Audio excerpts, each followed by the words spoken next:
O Lula, o que ele faz? Ao contrário. Ele, como todo mundo sabe que se ele anunciasse o nome antes, ele nem se elegeria. Ele esperou passar a eleição para poder anunciar o nome dele para a economia, né, que foi o Haddad.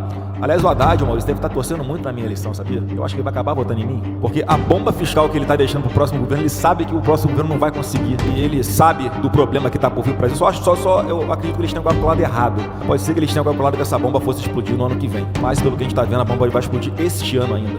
A inflação chegou, pessoal. A inflação tá aí. Todos os ingredientes de uma tempestade estão postos para acontecer ainda esse ano, infelizmente. Tem que seguir os passos do pai, não é isso? Ele foi presidente.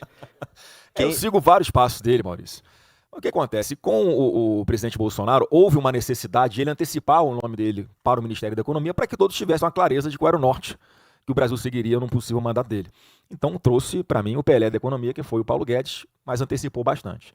O Lula, o que ele faz? Ao contrário. Ele, como todo mundo sabe que se ele anunciasse o nome antes, ele nem se elegeria. Ele esperou passar a eleição para poder anunciar o nome dele para a economia, né, que foi o Haddad. Aliás, o Haddad, o Maurício, deve estar torcendo muito na minha eleição, sabia? Eu acho que ele vai acabar votando em mim.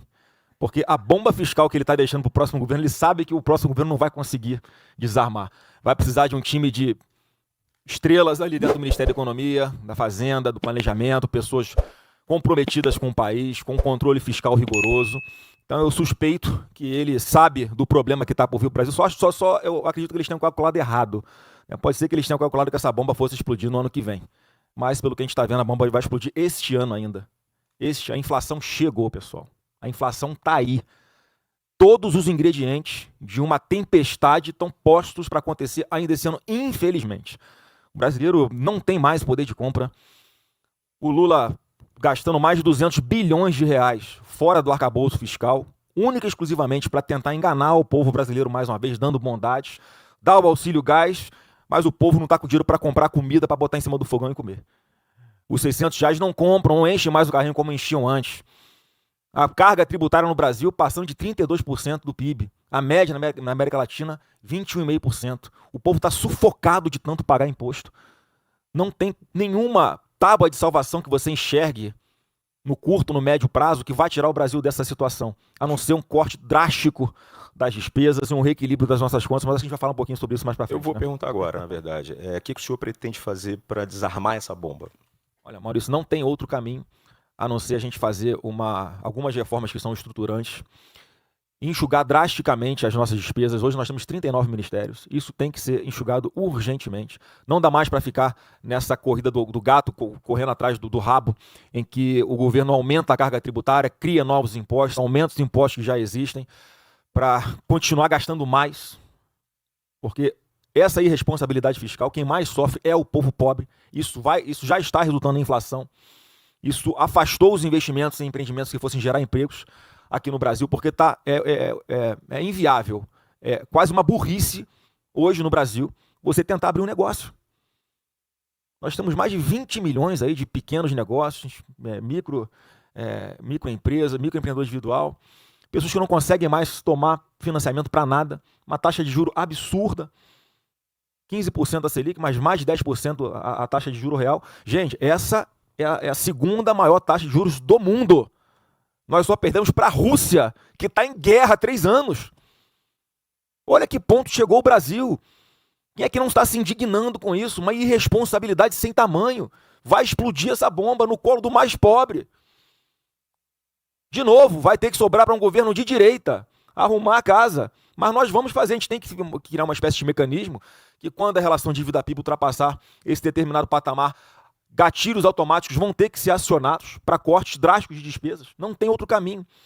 A gente vai conseguir com isso reduzir a projeção da taxa de juros futura, a gente vai conseguir resgatar nossa credibilidade aos poucos, a tendência da taxa de Selic é reduzir, com isso a gente vai conseguir atrair novos investimentos, a gente tem que resolver a questão de segurança jurídica no Brasil, que também é uma outra causa de que repelente de investimentos não só nacionais como internacionais, é essa insegurança jurídica, né? É o Congresso Nacional aprovar o fim do IOF e numa canetada do ministro Supremo revogar a decisão do Congresso. Não, o IOF vai voltar a valer.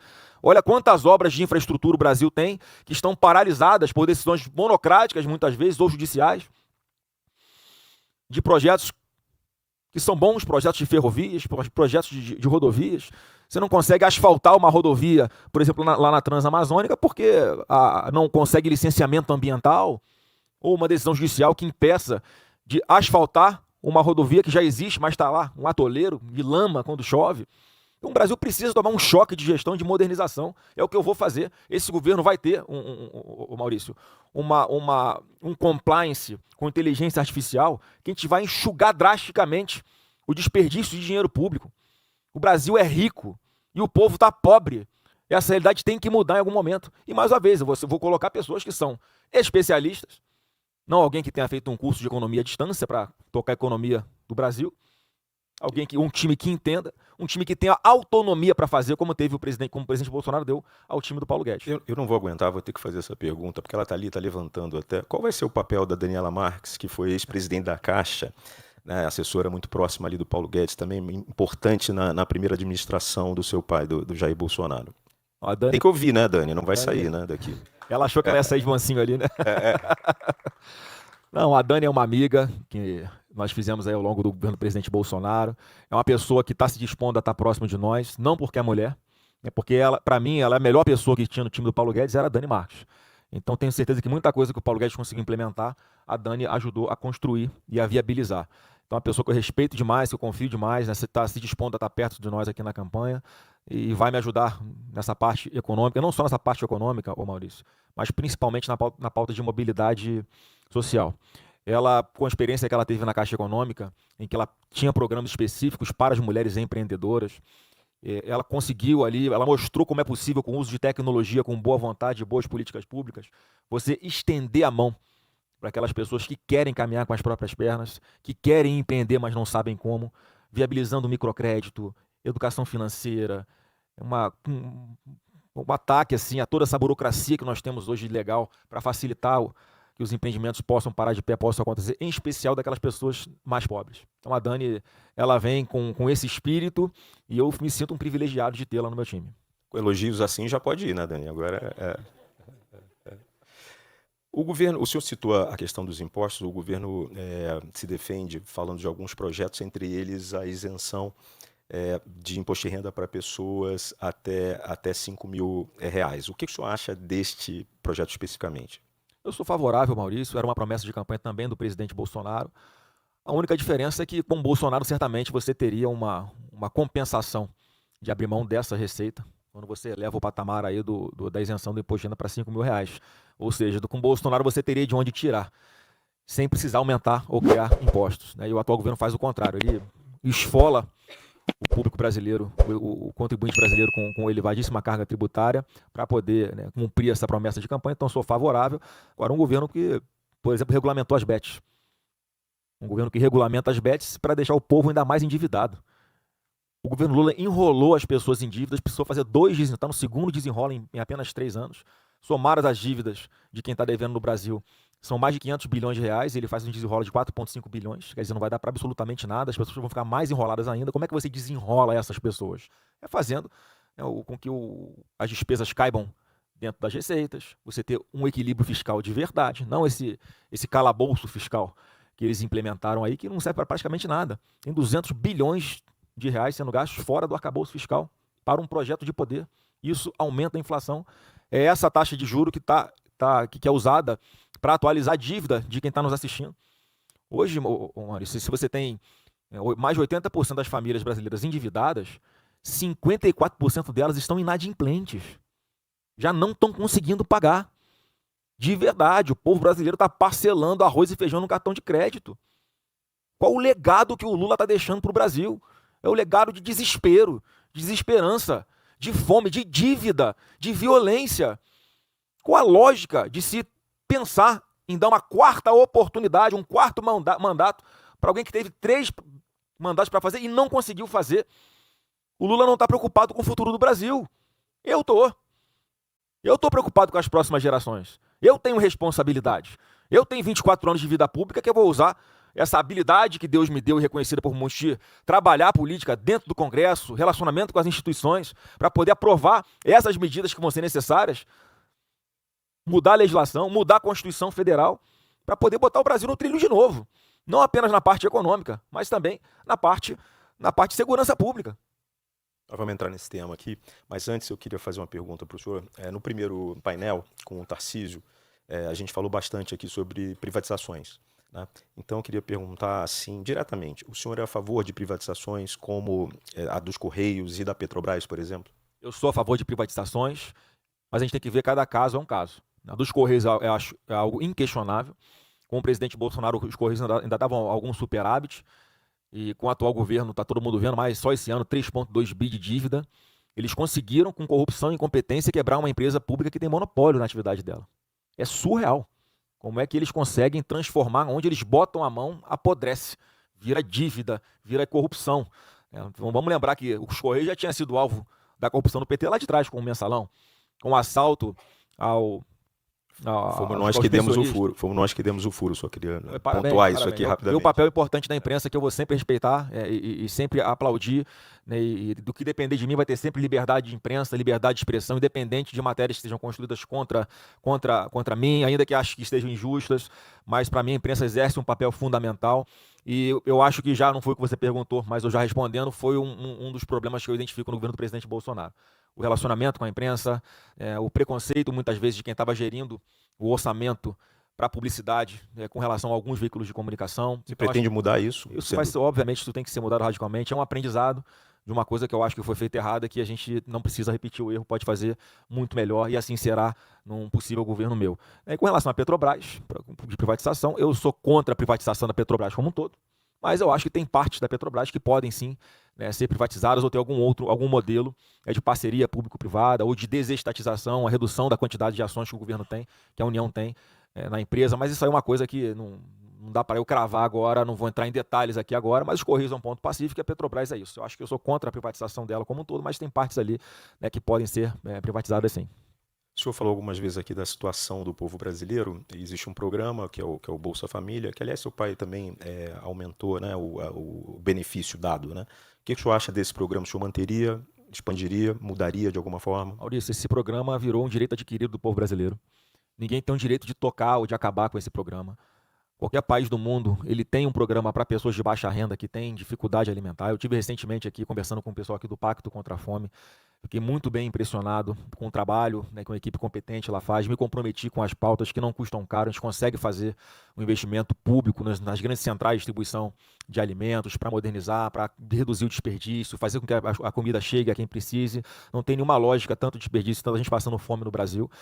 E nos locais onde não é possível essa política de distribuição de alimentos diretamente, né, tem que ter essa política, né, como o Bolsa Família. Foi o presidente Bolsonaro que triplicou o valor do Bolsa Família. Era em média R$190. Tinha gente que recebia R$95, R$100.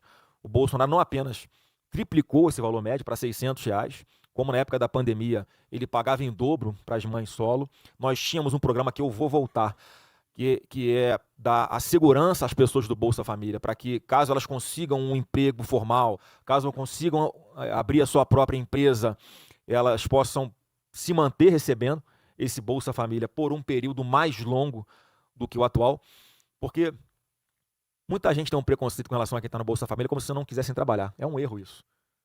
Quase 70% das pessoas que recebem o Bolsa Família trabalham informalmente. E não vão para a formalidade por quê? Aliás, essa é uma das críticas que se faz. Porque tem medo de perder o benefício. E a gente tem que entender porque uma memória afetiva até. O Bolsa Família é estabilidade para quem já passou fome. Então a pessoa pensa o seguinte, olha, se eu arrumar um trabalho de carteira assinada e eu perder o Bolsa Família, e se eu perder o meu trabalho, como é que eu vou ficar? Vou voltar para aquela época que eu passava fome de verdade, que eu não tinha R$1 para ter o que comer, né, que eu tinha que pedir dinheiro no sinal de trânsito? Então a gente tem que entender essa lógica que passa na cabeça das pessoas que precisam disso. Reafirmar aqui, mais uma vez, garantir a elas que isso vai ser mantido, que nós vamos potencializar essa garantia a elas para estimular que as pessoas possam ter um emprego formal. Hoje, Maurício, a nossa vida está aqui na palma da nossa mão. Então, se a gente tiver um programa que vai garantir o acesso à internet de velocidade a essas pessoas que estão no Bolsa Família, e no celular, no aplicativo, no GovBR, como nós fizemos no governo do presidente Bolsonaro, nós tínhamos centenas de serviços públicos na palma da sua mão, sem burocracia, sem pagar imposto. Se nessa plataforma a gente consegue montar diversos programas para cada tipo de pessoa que está no Bolsa Família, porque tem aquela pessoa que está aqui analfabeta, tem aquela pessoa, né, que só não tem educação financeira, tem aquela pessoa que já tem uma certa noção que quer abrir o seu próprio negócio, mas não tem um microcrédito. Então veja os perfis diferentes que tem quem recebe Bolsa Família. Então nós vamos sim propor a criação de um programa, não só para garantir né, que as pessoas permaneçam ganhando o Bolsa Família em caso de passarem para um emprego formal ou abrir a sua própria empresa por um período mais longo, mas também mostrar que elas têm um caminho, que se elas quiserem, elas podem seguir, caminhar com as próprias pernas, sem depender de político nenhum. Isso, para mim, é um objetivo pessoal meu, Maurício. Fazer com que as pessoas caminhem com as próprias pernas sem depender de político. Porque é sinal que o Brasil está pujante, é sinal que nós trouxemos aqui grandes empreendimentos que gerem empregos, que vão dar um salário melhor para que as pessoas não precisem mais, né, de nenhum tipo de ajuda por parte do governo. Mas, reafirmo, quem precisar do governo para esse mínimo terá sempre. Uma das grandes preocupações hoje do brasileiro é a questão da segurança. Até a gente teve um painel aqui com o senador Moro, ele falou de segurança, falou também de corrupção. Qual é o seu principal projeto para a área? O que você faria primeiro? É um conjunto de coisas, mas o primeiro passo acho que nós conseguimos já dar agora com a aprovação do projeto de lei que virou lei antifacção. Nós conseguimos ali aumentar muito as penas de marginais que são perigosos. Nós mexemos na questão da audiência de custódia, que é um grande problema hoje no Brasil, uma porta giratória de bandido. Então nós colocamos ali um critério para o juiz, na hora de definir se concede a liberdade provisória ou se mantém preso determinado criminoso. Ele vai considerar a habitualidade criminosa, né? Ou seja, um malandro, um marginal, ladrão de celular, que já foi preso 50 vezes por roubar celular. É preso a 51ª, vai para a audiência de custódia e é solto de novo. Isso tem que acabar. Ladrão de celular tem que ficar preso no Brasil. Não dá para concordar com o presidente da República que passa a mão na cabeça de que rouba um celular, dizendo que é para tomar uma cervejinha, porque a diferença entre um furto de celular e um latrocínio é a fração de segundo. Você está na rua, andando de bicicleta, vem alguém para roubar o seu celular, você entrega o seu celular, o marginal, muitas vezes menor de idade, não vai com a sua cara e te dá um tiro na cabeça. Vai passar a mão na cabeça de bandido desse para quê? Tem que ficar preso. Então, alterações legais nós já estamos fazendo. Eu acredito que a gente tem aqui ter pelo menos mais 500 mil novas vagas em presídios em todo o Brasil. A gente tem que colocar faccionado, preso, além de muito mais tempo, incomunicável. Então, esses narcoterroristas de CV e PCC tem que ser esse tratamento. Quando é que o Lula vai classificar esses marginais de Comando Vermelho e PCC como terroristas? Para dar um tratamento que eles têm de terroristas. Ô Maurício, a gente é do Rio de Janeiro. Eles dominam bairros inteiros, impõem o medo coletivo, barricada. No Rio de Janeiro agora tem gerente de barricada, porque é tanta barricada para impedir que a polícia entre, que a ambulância entre, que o iFood entre. Qualquer pessoa que mora no local desse, para abrir o seu pequeno comércio, tem que pagar taxa para miliciano ou para traficante. A gente tem que libertar essas pessoas, mano. Tem bairros inteiros que estão virando bairros fantasmas, porque chega lá esses narcoterroristas, a partir de agora você tem que sair dessa casa, que essa casa é minha. Mas deixa a sua filha, porque a sua filha também é minha. É assim que eles estão fazendo. E eu fico indignado quando o presidente Lula perde a oportunidade de fazer uma parceria internacional com troca de inteligência, de informação, de tecnologia, com vários países, não só com os Estados Unidos, para defender esses caras. Eu defendo os brasileiros. O Lula defende os bandidos brasileiros. Deixe seu like, se inscreva, comente e ative o sininho para não perder mais conteúdos. Palco Nacional. Juntos para um Brasil melhor.